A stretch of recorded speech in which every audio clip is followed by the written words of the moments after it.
सी plus plus में सभी statement का अंत किससे होता है?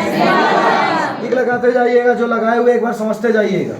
पहला का आंसर कौन सा बोल रहे हैं? कौन सा बोल रहे हैं? सी प्लस प्लस का स्टेटमेंट अंत किससे होता है? कौन वर्ड बोलिएगा? दूसरा नंबर बताइए, सी प्लस प्लस प्रोग्राम में मशीन लेवल लैंग्वेज कन्वर्ट होता है किसके द्वारा? किसके द्वारा? कंपाइलर के द्वारा। एक भाषा को दूसरे भाषा में क्या किया जाता है? अगला बताइए, सी प्लस प्लस कौन सा लैंग्वेज से लिया गया है? सिमुला 67 ऑप्शन में कहीं है? ऑप्शन के अकॉर्डिंग और कौन सा language? C language and Simula 67 language. तो सी है तो इसका आंसर सटीक कौन हो जाएगा? सी।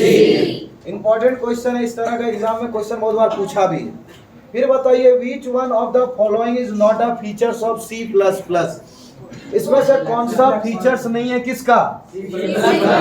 उसका नाम है रिफ्लेक्शन। कौन वर्ड बोलिएगा? C plus plus is known as OOP। S नहीं होता है, एस में प्रिंट हो चुका है, इसलिए याद रखिएगा ओनली फॉर OOP। OOP का पूरा नाम एवरी फंक्शन। बताइए फंक्शन का चिन्ह कौन सा?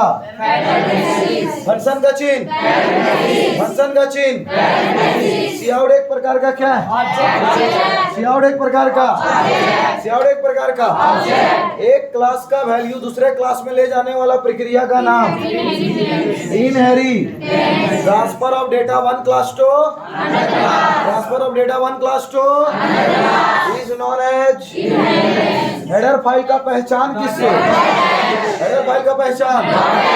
इस एक्सप्रेशन में काम करने के लिए पहले काम होता है गुना का। किसका काम? गुना। फिर काम भागा, फिर प्लस, फिर माइनस। मोडमास का नियम काम नहीं करता है। ऑप्शन नंबर सी, गुना भागा प्लस माइनस। कौन वर्ड बोलिएगा?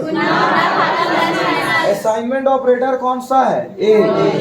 इक्वल टू का चिन्ह का नाम को क्या कहते हैं? कौन सा ऑपरेटर? कौन सा operator? Set of logical operator. इसमें से लॉजिकल ऑपरेटर कौन सा है? एंड और नॉट। कौन वर्ड बोलिए? एंड और नॉट। कौन सा ऑपरेटर कहते हैं? कौन सा operator? Which of the following is not valid relational operator? इसमें से वैलिड कौन सा नहीं है? Option number B. Option number equal to और ग्रेटर देन। कौन वर्ड बोलिएगा? इक्वल टू और ग्रेटर देन रिलेशनल ऑपरेटर नहीं है। रिमाइंडर को निकालने के लिए कौन सा चिन्ह का जरूरत पड़ता है? तो रिमाइंडर को निकालने के लिए चिन्ह में जरूरत पड़ता है परसेंटेज। कौन सा चिन्ह बोलिए? परसेंटेज के नहीं, मोड होता तब जब इसमें फंक्शन का चिन्ह लगा हुआ रहता। कौन सा चिन्ह लगा रहा? तो ये नहीं लगा हुआ है, जिसके कारण आंसर कौन सा हो जाएगा? कौन वर्ड बोलिएगा? C++ was developed at AT&T base. लेकिन यहाँ AT&T है ये नहीं, वो मिसप्रिंट है, इसके कारण मिसप्रिंट नहीं, वो ऑप्शन ही इसी तरह दिया हुआ। तो इसका सही आंसर होगा नंबर डी। ध्यान रखिएगा। अगला number question, how many types of token? तो बता सकते हैं टोकन का कुल प्रकार? टोकन का कुल प्रकार कितने प्रकार? बताइए इसमें से कौन सा टोकन का प्रकार नहीं है? कौन वर्ड बोलिएगा? फंक्शन टोकन का प्रकार नहीं है। Which one is not a keyword? Jump. Jump कोई कीवर्ड का प्रकार नहीं है। अगला बताइए, identifier is a long sequence of letter and digit. Letter and digit. Option number C, both and. अगला नंबर बताइए, which one not a type of literals? याद है किसी को?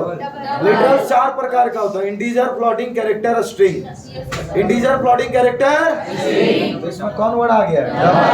डबल कोई लिटरल्स का प्रकार नहीं है। इसमें से कौन सा सही है? फ्लोटिंग। फ्लोटिंग मतलब होता है पॉइंट, पॉइंट वाला नंबर या बिना पॉइंट वाला नंबर। तो पॉइंट बिना पॉइंट, तो इस किस में चला जाएगा? किस में चला जाएगा? What will be the size of integer constant? कितना बाइट? 2 बाइट। कितना बाइट? 2 बाइट। मतलब इंटीजर कांस्टेंट का साइज कितना बाइट? 2 बाइट। कितना बाइट का? 2 byte. What will be the range of floating constant? Floating constant का साइज मतलब रेंज 3.4 into 10 का पावर -38 to 3.4 into 10 का पावर 30 -1 जो ऊपर दिया हुआ है बस खाली उसको वहां काट दीजिए और -1 नीचे कर दीजिए, ये सही आंसर है। ए नंबर मिसप्रिंट टाइप था, पावर में 1 नहीं होता, पावर में 1 रहता तो 38 में सीधा ही घटा करके 37 से कर देते। ये -1 मतलब ये जितना सॉल्व करके आएगा उसमें एक कम रहेगा, तो इसका आंसर ए नंबर है। अगला नंबर बताइए, floating constant is used for display the कौन कौन नंबर, डेसिमल, फ्रैक्शनल, तो answer both A and B. याद रखिए फ्लोटिंग दोनों नंबर दिखाता है, पॉइंट वाला भी और बिना। इसमें से कौन सा स्ट्रिंग कांस्टेंट का रूप सही नहीं है? ऑप्शन नंबर ए, क्योंकि यहाँ पे डबल इन्वर्टेड कॉमा दिया लेकिन यहाँ घेरा नहीं है, और सब में देखिए डबल इन्वर्टेड कॉमा पूरी तरीका से। अगला नंबर बताइए, इसमें से कौन सा कैरेक्टर कांस्टेंट नहीं है?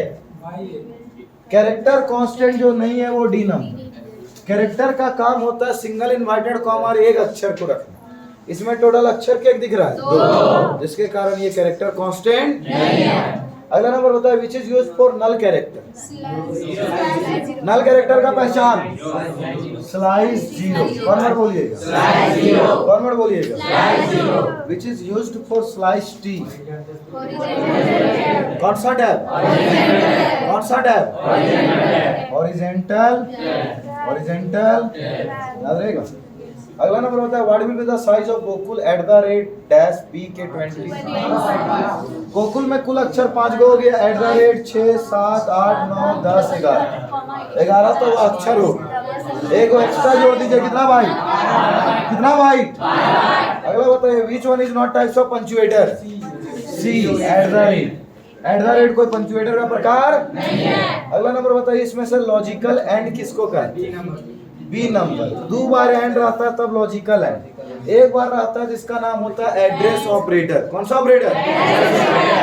Dot dot dot that contain that can not change the value during program run. Program run करवाने के बाद जिसका वैल्यू कभी बदलता नहीं है, उसका नाम को क्या कहते हैं? कौन वर्ड बोलिएगा? अगला नंबर है, which function is used for calculate power? Power निकालने के लिए यहाँ पाव तो है लेकिन पाव बड़ा में नहीं होता, जिसके कारण आंसर नन ऑफ दीज। छोटा में होता तब जब यहाँ पे फंक्शन का चिन्ह लगा रहा है, यहाँ फंक्शन ना लगा रहने के कारण आंसर किस में पहुंच गया? None of these. बताइए, गेट्स फंक्शन किस हेडर फाइल में उपस्थित है? गेट्स स्टूडियो के अंदर। किसके अंदर? अगला 35 कौन सा लिखवाएं? ये आप लोगों को जब चैप्टर पढ़ा रहे थे, चैप्टर नंबर 11 फंक्शन जब पढ़ाए थे, तो फंक्शन के अंदर एक व्हाट्सएप पे भेजे हैं, ग्रुप में भी भेजे हैं, और व्हाट्सएप के अंदर पूरा का पूरा एक टॉपिक ही दिए हैं, जिसमें पूरा का पूरा एक टेबल बनाए हैं, जिस टेबल में जितना वर्ड है फंक्शन के अंदर उस सारा का सारा कॉपी पे लिखवाया और समझाया गया। पूरा का पूरा वर्ड देखिएगा, याद कीजिए, ये एक टेबल बताए थे, इसको अलग से कैसे समझाइए, पूरा यही समझाएंगे। तो इसी में तो देख लीजिए, स्टूडियो गेट्स, गेटसिंग, इतना तो देखना, और इसको इम्पोर्टेंट भी करवाए हैं और साफ साफ बोल दिए हैं 2 नंबर का हर साल क्वेश्चन रहेगा। कैसे समझा चैप्टर में पढ़ाएं ये बताएं, तो एक बार देखना पड़ेगा चीजों को। पूरा कॉपी में लिखा हुआ है, नोट्स व्हाट्सएप ग्रुप में भी भेजा गया, इससे बाहर का कोई भी नहीं आएगा, लेकिन इतना तो कम से कम याद रखिए। इसमें ये भी बोले थे किसी का मतलब नहीं याद रखना है, बस इतना याद रखना है कि कौन सा वर्ड किसके अंदर उपस्थित रहता है। चैप्टर 11 में फंक्शन में ये पढ़ाया हुआ। अगला नंबर क्वेश्चन जरा ध्यान दीजिए, What will the output of expression पाव? पाव मतलब समझ रहे हैं, पावर। 2,3 मतलब होता है 2 का पावर 3, गुना कर दीजिए कितना से? 5। 2 का पावर 3 करिएगा 8 आएगा, 8 बचे 40 आंसर। कहता है प्रीवियस आउटपुट को इरेज करने के लिए लिखाता है CLR SCR, लेकिन यहाँ पे कहीं CLR SCR नहीं है, इसके कारण आंसर नन ऑफ। सीन का पूरा नाम सीन का पूरा नाम कंसोल। मेन एक प्रकार का क्या है? मेन एक प्रकार का। सी प्लस प्लस को किस नाम से जानते हैं? ओपी का पूरा नाम। Binding of data member and member function in a single unit is known as. इसका ऑप्शन वहां गलत लगा हुआ है, बहुत कोई वहां पे दिखा हुआ है डी नंबर लग गया, लेकिन उसको सुधार करके भी कर दीजिएगा। इसका आंसर कौन सा होगा? Class. Instance of a class is known as object. Instance of a class is known as object. Which one is not parts of OP? Interpreter. कौन वर्ड याद रखेगा? कौन वर्ड याद रखेगा? इंटरप्रेटर ओपी का पार्ट्स नहीं है। इसमें से कौन सा फंडामेंटल डेटा टाइप्स नहीं है? कौन वर्ड बोलिएगा? वह डेटा टाइप जो फंडामेंटल पे आश्रित रहता है उसका नाम कौन वर्ड बोलिएगा? कौन वर्ड बोलिएगा? बताइए। What will be the size of double? कितना बाइट? कितना byte? Number of student in a class? कौन वर्ड बोलिएगा? 127 को भाग दीजिए कितना से? तो 127 को भाग देना है कितना से? 7 से। जब 7 से भाग दीजिएगा तो एक बार में 7, ऐसा हुआ। यहाँ कितना बच गया? 5 और इधर 7, 56 बचा कितना? 1। तो यहाँ जो एक बच रहा है शेषफल, और यहाँ पे जोड़ना कितना है? 7 प्लस 1 कितना होगा? इसका आंसर 8। अगला नंबर है 3 एक्सपोनेंशियल। इसका मतलब होता है 3 का पावर 3 प्लस 3। तो बताइए 3 का पावर 3 समझ में आ रहा है? 3 गुना 3 गुना 3 27 प्लस 3 27 प्लस 3 तो 27 और 3 जो आंसर आया वो कितना आएगा? 30। तो इसका सही आंसर आएगा 30। अगला नंबर सी प्लस प्लस का आविष्कार कौन सा ईयर? 1980। फिर C plus plus language is written in high level. कौन सा लैंग्वेज? याद रहेगा? याद रहेगा? समझ में आया?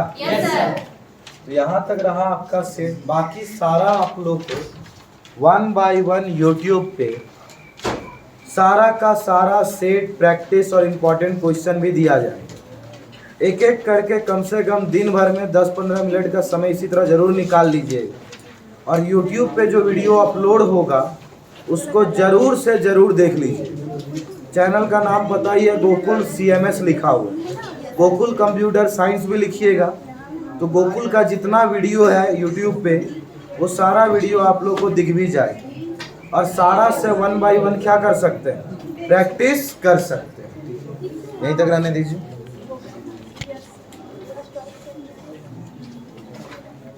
बाकी नेक्स्ट क्लास में